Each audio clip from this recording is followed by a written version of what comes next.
I was in love with Camron dead, and Jim didn't blink or move. Instead, he just stared at her as if he was watching a stranger wear his shoes. They told us it was over, that the hotel clip was the end. But what happened in that courtroom was something no one was prepared for.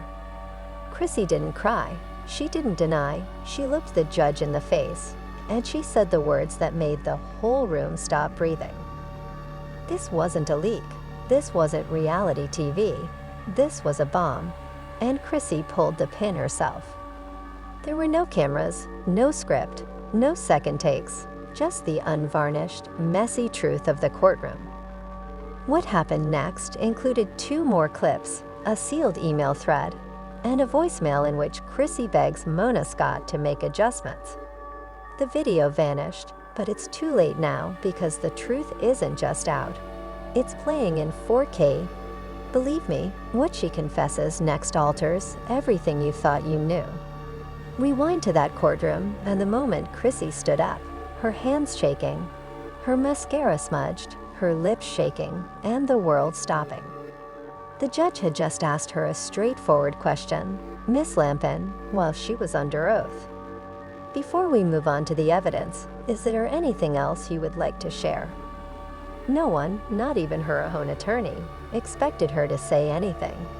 But Chrissy adjusted the microphone, cleared her throat, turned to face Jim, and made a confession so shocking and raw that it left half the room stunned.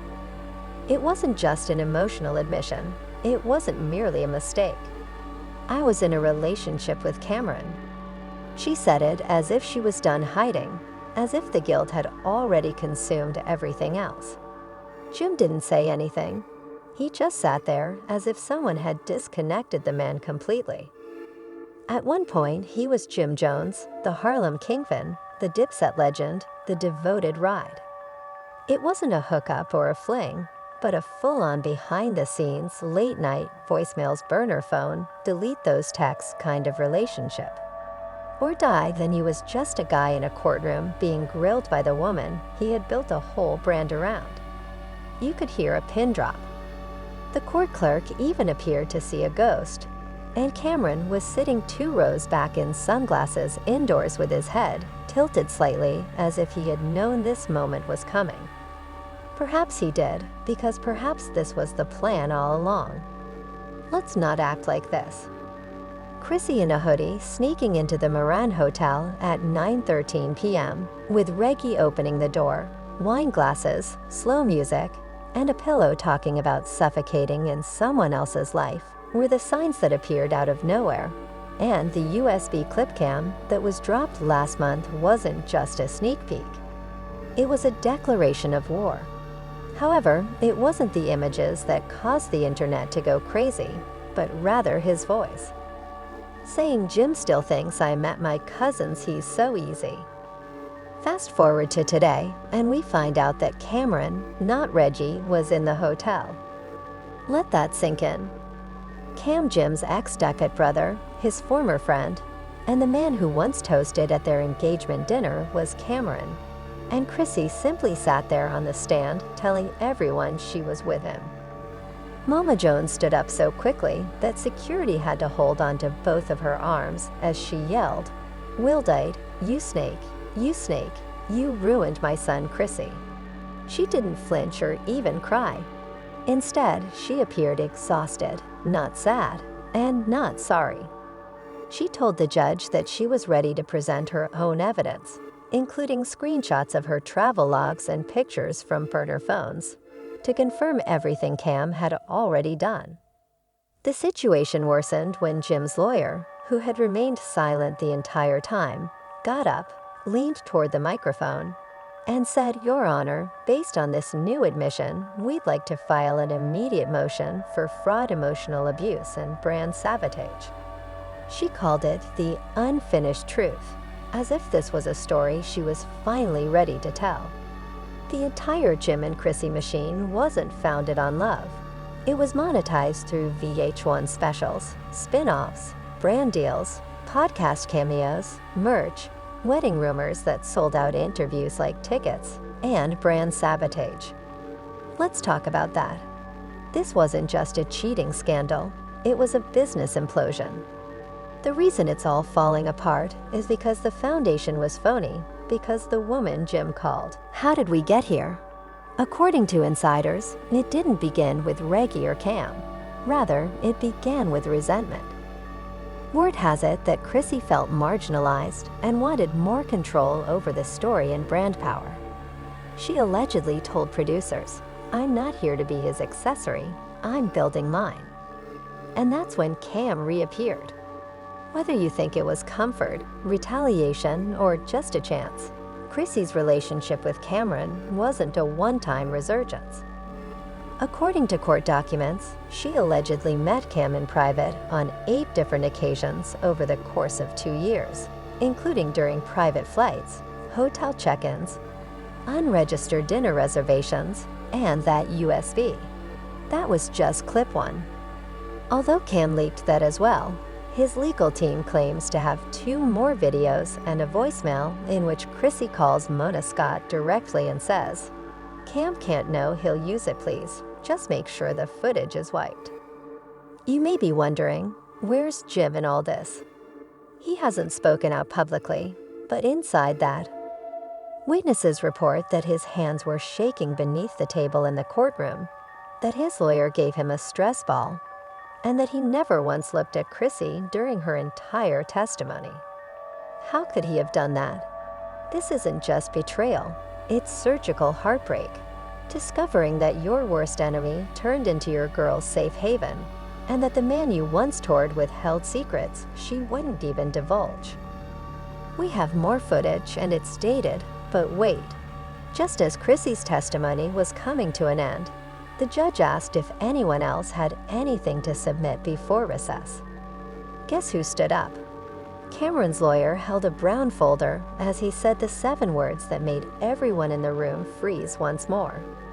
Camron's lawyer didn't have to raise his voice. Enough to flip the courtroom energy like a breaker switch. We have more footage. And it stated the judge didn't blink, but you could hear the tension tightening his throat as he said, "Submit it to the clerk." The judge moved as if he was walking a bomb to the bench, and perhaps he was because everyone realized that this was a demolition and not just a sideshow when that folder hit his hand. Chrissy's appearance changed abruptly. Her lip quirked and her eyes fell to the ground, as if she had already figured out what was in the envelope, because she might have remembered what she had said on the tape. The judge opened the folder and took out a USB, then glanced at both legal teams before saying, "I want this played now, no delays." Jim's lawyer nodded. The lawyer didn't object, but Chrissy's lawyer was frantically whispering quickly in her ear. She simply shook her head and said, "No, it's okay. Let it play." The screen was pulled down, the projector turned on, and then there was silence, static, and Chrissy in a studio trailer with her hair wrapped, no makeup, and a calm, exhausted person sitting with her off camera. The other voice replies, "It's Yan Dandy Smith, girl, you're playing with fire, you know Cam hates him, you get caught. It's not just a scandal, it's war." Chrissy sips her drink, then says it. "But loyalty doesn't fix board cam, makes me feel something. And Mona knows if this leaks, I'm out off camera." Her voice is sharp and honest. "I'm not dumb," she says. The screen goes black, the court freezes, Jim doesn't move, and his lawyer looks like someone just took his oxygen out of his lungs. The judge is silent, and Mama Jones is crying. Not the crazy, angry kind from before, but this time it's heartbreak. She whispered to herself that she knew what she was doing, and Chrissy just sat there with her hands. "I already got caught once I talked my way out, but I won't lie the next time." It wasn't over though, because the judge turned to face her and asked, "Manon, are you speaking in this footage?" She nodded once, and he repeated, "Yes, sir." And this is from a love and hip-hop trailer on set, unedited. "Yes," she said this time without hesitation, and the judge turned back to her. Why was this footage not submitted in the original subpoena request? The VH1 lawyer stammered, We weren't aware it existed. It was recorded by a crew member off schedule. It wasn't logged into our system." The judge raised an eyebrow, but the VH1 lawyer confirmed that they were in the room now, sweating, scribbling, and whispering into phones. Miss Smith and Ms. Lannon are obviously talking about the possible consequences of leaked material, and they both admit that it exists. There was a sense of the walls closing in on everyone, and Camron continued to watch as if it were a show that the executive produced. Jim remained still. Chrissy remained frozen in silent submission. And then the real kicker came. Cam's lawyer stood once more. A file was played, and Chrissy's voice was heard again, frantically whispering, "Mona, I told you that if Jim finds out the entire season's ruined, Cam can't know either he'll use it. I need you to handle that room footage." He added, "This is a voicemail dated 2 weeks before that footage sent by Anne's Lampin to M. Scott Young."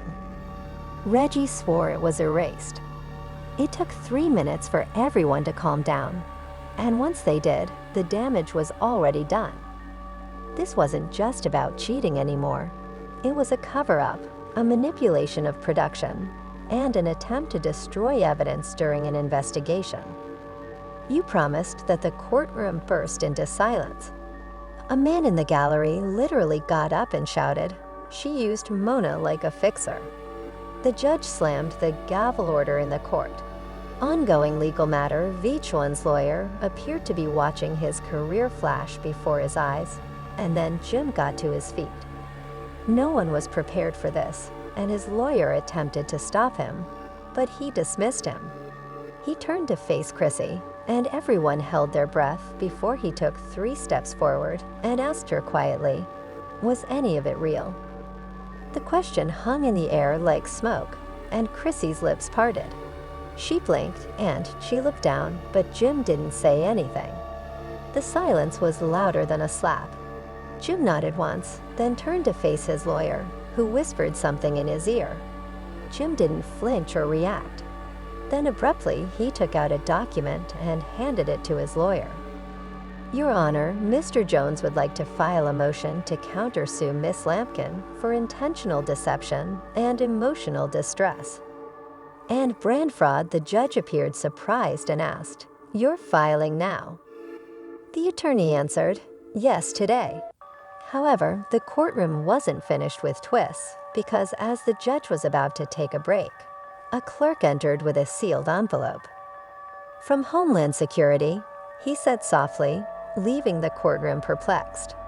The judge opened the envelope. The judge wasn't having it, so we'll take a 30-minute break. I read it quietly, then looked up, face dead serious. This court has been informed that Ms. Lampkin is also being investigated for obstruction in connection with an ongoing charity fraud case linked to the footage mentioned in previous hearings. Chrissy's lawyer jumped up and said, "This is outside the scope of this case. However, we will deal with this complete chaos." Mona Scott's team appeared to be prepared to disappear, and VH1's representative began gathering documents as if they were going to be subpoenaed themselves. Cam simply grinned because this was more than just Jim. It was the slow-motion explosion of a whole brand, one confession at a time, and that brown folder with additional footage written on it. Was it empty because, as the judge rose and the court recessed, Cam's attorney gave one last item: a text log from a burner phone that was registered to Reggie. In the last text on the page, she stated, "If the clip drops, she'll deny it, but I'm done protecting her." Let Cam have it. Let them all burn 30 minutes. Felt like 3 hours. People didn't leave the courtroom. During recess, they paced, whispered, and stared at Chrissy. Cam didn't blink, shift, or speak, but he sat there cool and silently, deadly, as if he knew the credits were about to roll, and his name would be the last one on screen. It was as if she were some reality show villain who'd just stepped off the screen and into real life. Jim Jones didn't look at anyone, not even the judge, the reporters, or Mama Jones, who sat behind him clutching a tissue like it was the last thing she would ever do. Court will now review the final item submitted, the text log recovered from a burner phone associated with a person named Reggie. He read the page slowly. She said, "If the clip drops, she'll deny it, but I'm done protecting her. Let Cam have it. Let them all burn."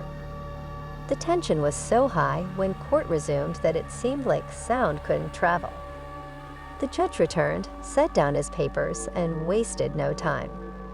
The second message was one that the internet hadn't seen, one that Chrissy believed would never be seen again, and she used me to make Jim envious.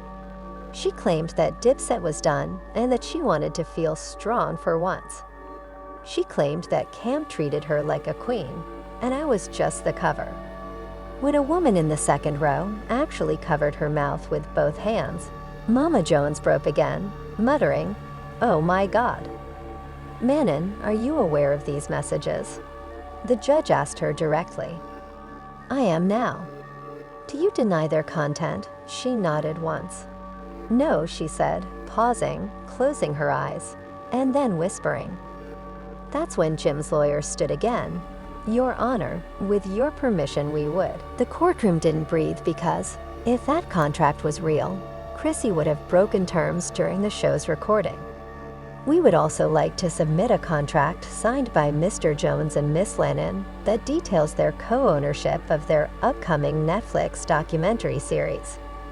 This contract includes brand equity clauses, emotional representation terms, and exclusivity conditions that we now believe were violated." The judge skimmed the contract and asked, "Ms. Lampkin, were you involved with Mr. Giles, Mr. Camron, during the planning and promotion of this series?" Chrissy took a deep breath before responding, "Yes, I was, and I knew if Jim found out, it would all fall apart. There it was no." This wasn't just emotional warfare, it was legal sabotage. The affair with Camron began before the series was pitched, before the trailer, before the reunion special where she sobbed about wanting to grow together. She lied on camera in court and to a man who once said, "Chrissy saved my life." There are no more rumors, blurry footage, or theories. Jim didn't stand, didn't react, he just whispered, "I knew it." The judge ordered a 5-minute break, but for VH1, it was already too late. Within minutes of Chrissy's complete confession hitting the media, sponsors began removing emails that had been leaked, and screenshots of internal group chats among producers appeared. He then left without saying anything to anyone in particular. "Mona's ghosting everyone. I think she's done. Read one online message." Another said, "We're looking at class action lawsuits if this footage goes live."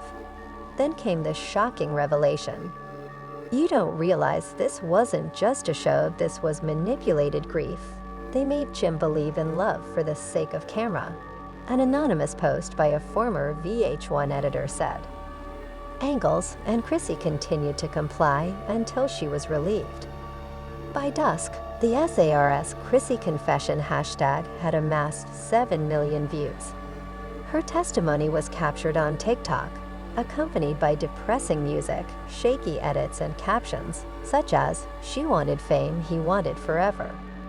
Cam went live that same evening wearing a black hoodie, with little lighting, and said, "I told you she wasn't built." For him, after which he logged off. The clip totaled 3. Mona Scott finally spoke up with a 2-sentence press release that received 2 million views in less than an hour.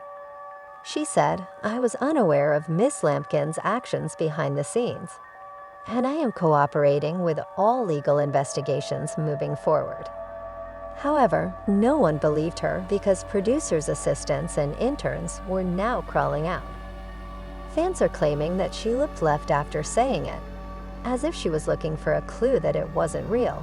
But there is one scene in particular, a cut clip from the Netflix series where Jim asks, Chrissy point blank, "Do you still love me?" where she answers more than anything. The next line, Chrissy paused and whispered off camera, "I hope that's enough for now," but the editor of that episode acknowledged that they cut it out. That one sentence changed everything, and the love story that characterized VH1's ride or dye branding was suddenly reduced to a well-cut lie. Jim has reportedly gone completely offline, according to a statement from his team saying he's not giving. You can love someone and still break them. The internet wasn't having it. Chrissy has been quiet the night after the verdict, posting only one quiet Instagram story with a black background and white text that read, "Delete this, Jim deserved better, Cam used you." He has been concentrating on healing therapy and preserving what's left of his peace. He and Cam reportedly signed a distribution deal for a documentary series called The Footage They Tried to Bury. In the teaser trailer, Chrissy's face is frozen in the middle of the sentence. "If this gets out, Jim's going to leave me." Cam's voice cuts to black, and I learn that the full series will air next month. VH1 is silent because the court didn't just hear a confession. Since no reality TV program can ultimately script this type of heartbreak, and no producer can spare you from receipts, the only question that remains is if any of it was ever real. The world did, and now that no one is watching the show, they are seeing the repercussions. The truth is finally out, and the brand is dead. Forever.